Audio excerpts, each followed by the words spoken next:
ada beberapa jenis-jenis liposuction. Jadi ada yang kita harus tahu dulu namanya tumescent. Tumescent itu adalah memasukkan cairan anestesi ke dalam perut ya, sehingga mengurangi resiko saat operasi terjadi pendarahan, bleeding dan lain-lain. Itu namanya tumescent. Terus yang kedua nanti baru ada liposuction-nya itu sendiri menggunakan kanul.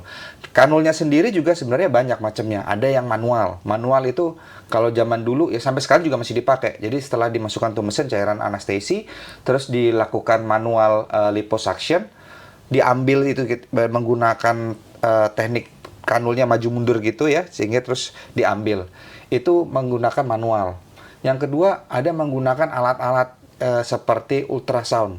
Ada menggunakan dengan ultrasound, ada juga yang menggunakan laser. Kalau menggunakan ultrasound seperti kayak kalau kita ngeliat di film-film orang berteriak dengan yang vibran yang tinggi sehingga menghancurkan, itu sama prinsipnya. Jadi menggunakan ultrasonografi, lemak-lemak yang tadi yang besar-besar itu dirubah jadi lebih kecil-kecil, lebih cair lagi sehingga lebih gampang dalam melakukan liposuction. Jadi waktu nyedotnya lebih gampang.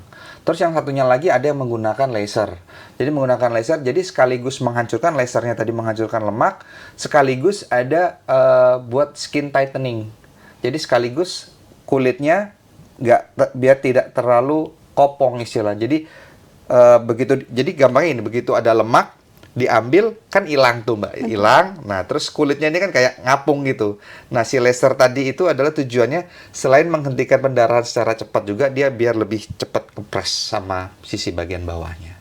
Nah, kalau yang tadi kita tanya yang masalah contouringnya itu bisa. Jadi kalau nggak terlalu banyak kita bisa terserah mau bisa menggunakan manual atau menggunakan ultrasound atau menggunakan laser. Ada juga misalkan berarti Dok kalau misalkannya terlalu besar apakah bisa langsung di contouring? Jawabannya iya, biasanya ada 2 tahap lah paling nggak minimal. Jadi mengurangin dulu baru kita nanti body contouring. Nah, itu juga semuanya tergantung sama seberapa banyak sih lemak yang diambil gitu. Karena kalau terlalu banyak lemak yang diambil, pasien jadi dehidrasi, kekurangan cairan, akibatnya terjadi yang paling jelek terjadi shock. Kalau udah shock susah.